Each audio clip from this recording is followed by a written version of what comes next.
There's a very famous incident with the Prophet ﷺ and Abu Bakr as-Siddiq radiallahu ta'ala anhu, where Abu Bakr radiallahu ta'ala anhu responds to an insult and the Prophet ﷺ leaves, and then he informs Abu Bakr radiallahu ta'ala anhu that before you responded, there was an angel that was responding on our behalf, and then once you started to respond, the angel left and a Shaytan came instead. And the Prophet ﷺ said, I didn't want to be seated in the presence of the Shaytan.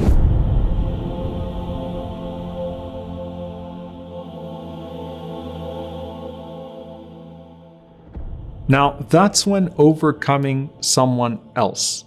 What about when you're overcoming your own nafs? And so this is where I want to segue into Umar al-Khattab radiallahu ta'ala anhu.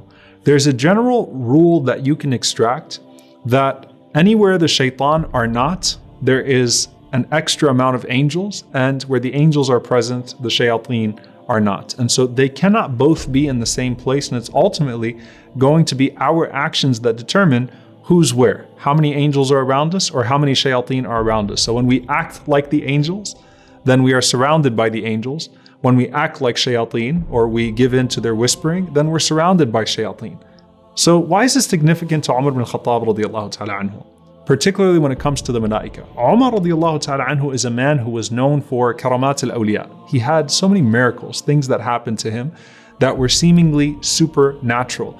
And it actually has to start from this point where the Prophet ﷺ says to him, مَا لَقِيَكَ الشَّيْطَانُ قَطُّ سَالِكًا فَجًّا إِلَّا سَلَكَ فَجًّا غَيْرَ فَجِّكَ. That Shaytan does not see you take a pathway, O Umar, except that Shaytan flees you and takes another pathway. Shaytan is so distant from you, he's so afraid of you, you have such power over yourself to where he can't penetrate, that Shaytan will not even be seen on the same street as you, O Umar radiallahu ta'ala anhu. And so that's where, with that authentic narration, you have other narrations that show up in the books of virtues that are narrated that the Prophet ﷺ had said, Inna Shaytana la yalqa Umar mundu aslama illa kharra liwajhihi. That Shaytan does not find Umar radiallahu ta'ala anhu, or has not come across Umar from the day that Umar radiallahu ta'ala anhu became Muslim, except that he was humiliated.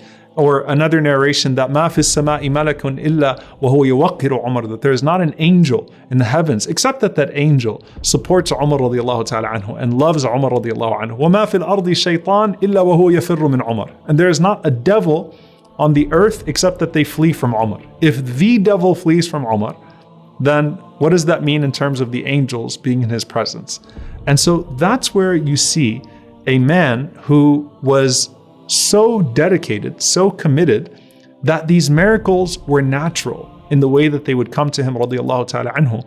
Because if the shayateen are never around him, then that means that Umar radiallahu ta'ala anhu is always under the influence of who? He's always under the influence of the malaika, under the influence of the angels. And so from the moment that he becomes Muslim, the angels celebrating his Islam, the angels being taught to love him in the heavens, the angels surrounding him on earth, because he doesn't do anything that would warrant the presence of the Shaytan.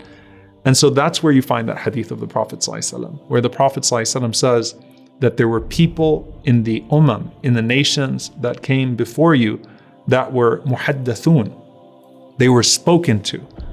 And when you say they are spoken to, that means that they're naturally inspired towards good. They're naturally inspired by the angels. There's something divine about their ilham, about their inspiration. And if there's anyone in my ummah like that, it's Umar radiallahu ta'ala anhu. And one of the explanations of that, تَتَكَلَّمَ الْمَلَائِكَةُ عَلَى لِسَانِهِ. It's as if the angels are speaking on his tongue. SubhanAllah, imagine a human being that is so in tune with righteousness, with the good part of their souls, with the obedience to Allah subhanahu wa ta'ala, that when they speak, they are so divinely pushed towards good naturally because of what they are seeking, that it's as if the angels are speaking on their tongue. And that is why with Umar radiallahu ta'ala anhu, he was so divinely inspired because of the amount of angels he invited around him, that it was as if angels were speaking on his tongue. And indeed, there would come times where Jibreel alayhi salam brings the revelation from the heavens in the form of Quran, and the wahi agrees with the ilham of Umar. The revelation agrees with the inspiration of Umar radiallahu ta'ala anhu.